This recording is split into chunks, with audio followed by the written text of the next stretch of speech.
I have zero knowledge on the subject. How can I make money from trading? Keep in mind, I have zero knowledge. So Yeah. your first step is exactly what you just implied within the question. You got to get that knowledge. You Yep. gotta you got to look into it to see.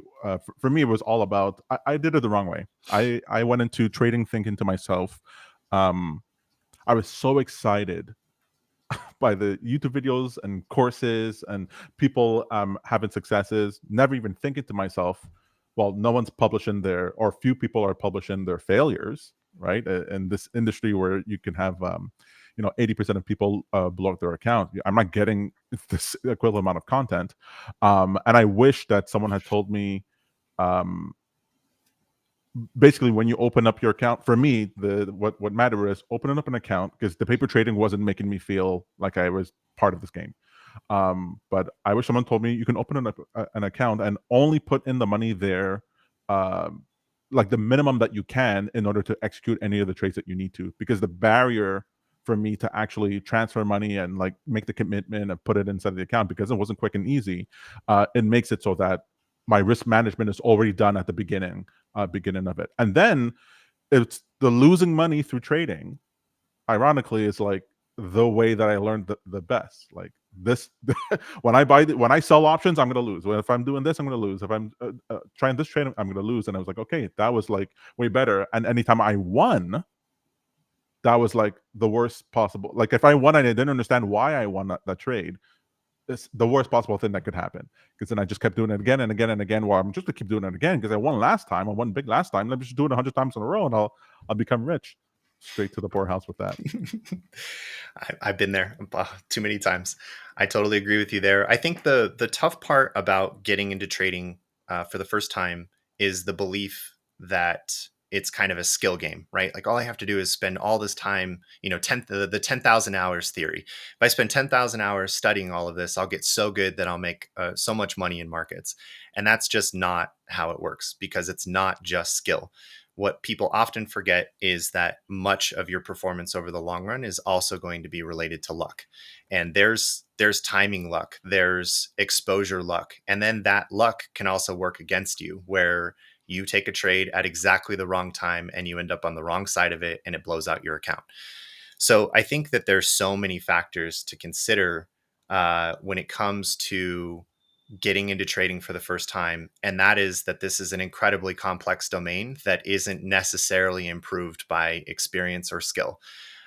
There's a huge factor of luck there. So if luck is also a factor in all of this, then I would say set yourself up for the highest probability of success possible at first, which means low risk, which means longer term exposures, like just dollar cost average into ETFs every month for a while and just see how your performance is going there. And then expand into more sophisticated approaches over time as you've interpreted and understood how complicated and how random markets really are. This is, this is not the type of game where there's sort of a fixed estimate of exactly how things are going to play out, but you can fix your risk. Like most of the time, you can actually specifically define how much risk you're willing to take. And if you're consistently good at that and managing risk, I think that's where you can improve your odds of luck.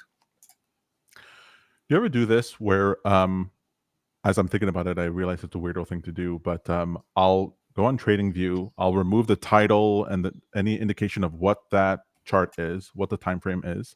I'll randomly choose a ticker, invert the chart, and just sit and look at it and play in my mind what it would be like if I had seen, like, I'll replay it and I'll just watch it and be like, oh, I think this is going to go up, or I think this is going to go down, and just watching my emotions play out, and then realize just like, oh, I'm totally wrong. I'm totally wrong. I'm totally wrong.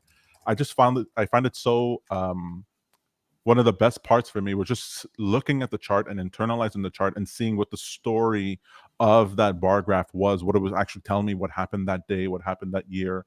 It was so satisfying. I would do that like at night, half an hour before I go to bed. But you ever find yourself staring at a chart and just imagining the story of it?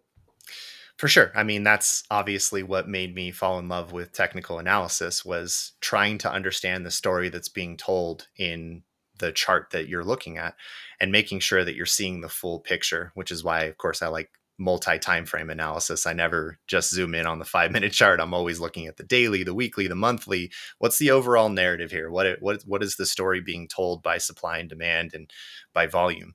What I also find like sort of interesting to cover in this topic was something that I learned about during my CMT work, and that is this idea that they did a study years ago with a bunch of professional traders, and sort of active traders, and they would show them charts asking them like, do you see a trend in this chart, and what expectation do you see happening in the future from it? And they would come in and they'd offer like very thorough and deep analysis on exactly how the trend should unfold, only to discover after the fact that the charts were randomly generated by a number generator. And it's funny because, we do have this tendency of trying to look for patterns in data. And sometimes the data is just completely random. But, like what bothers me about that study is that the markets aren't completely random from that perspective. It's not just a random number generator that's pushing prices in one direction or another. It's market direction. It's the market participants pushing price one way or another. It's the trend of earnings. Like there's hundreds and hundreds of variables that go into why a price might continue in one direction or another. So while that's useful to think about, like that we can see patterns in everything, uh, it's I think it's still worthwhile to observe the trend, because that's where the money is made. I always think to myself that the chart is a river, and I have to think not only about the flow of that river, but also the medium in which it's traveling, and that depending on what the soil is like and what the environment is like, or what have you, it'll change the dynamics of it. And so it's you were saying that the markets aren't random in the way that the test is, and in my head I go, well, the entire universe is a random number generator. And so we're just in it. We're part of it. And if we are, that means that in a fractal sense, we have uh, some expression of what we're seeing on the chart is an expression of ourselves as well. I know I'm getting esoteric, but I see it as like, if we're all part of this fractal system, then some of the equation of what's making this thing's happening is also part of who I am. And so there might be some sort of resonance there. Yeah. But then I stop myself when I'll see. I saw a video once. I knew I went too far down the rabbit hole when I saw a video of a guy who was doing a study of technical analysis. He was like, "This is how you could do this," and he went through all A to Z like you normally see. And then he goes, "And this part, you're just gonna have to trust me. You have to look at the chart, and you could sort of feel where it's gonna go." Yeah. There's I traders was out like, there that make "Whoa!" money from feelings. I love it. I've read about those guys too, where they can just kind of feel where the market's going. And I'm like, great, good for you for being able to trust your instincts that way. Yeah, I can't I can't Yeah. do that. All right. Maybe like the big reminder from all of what I've learned from technical analysis is that it's not a predictor of future returns. That's not the point. The point is to measure what the market is doing right now. The idea is to improve your probabilities as best as possible that the next trade you take is heading in the right direction, right? But it's a measurement tool. To your point about measuring the flow of water down a river, that's a measurement tool. We're measuring the width of the riverbed. We're measuring the flow of the water, the speed of the water, the rapids. All of that is just measuring to get a sense of where we think that water is going to end up down the road. Funny enough, that example. Do you know Edwin Hurst from who created the Hurst Exponent? I don't Um, think so. uh, Benoit Mandelbrot talks about him inside the who basically brought fractal mathematics to the mainstream. Mhm. And he was like in charge of building a dam and water reservoir system for the Nile by the British Empire. And he took the job very seriously, so seriously that he developed a process for figuring out, because the Nile had all the records for like 1,000 years of the water levels. So he had this data that other people just don't have, and he had all the time in the world and the mandate to figure it out.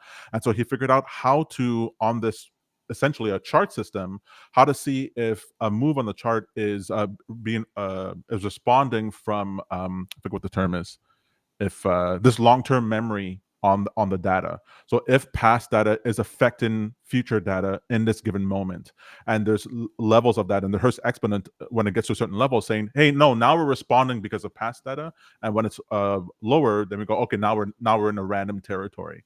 And he used that in order to predict the water system, and he built, I think, the best water reserve system that the Nala ever had, which is what trading is like. You're seeing this trend. Sometimes it's random, sometimes it's not, and you're developing a system for when it's not random, when the trend is your friend, then you capitalize on that.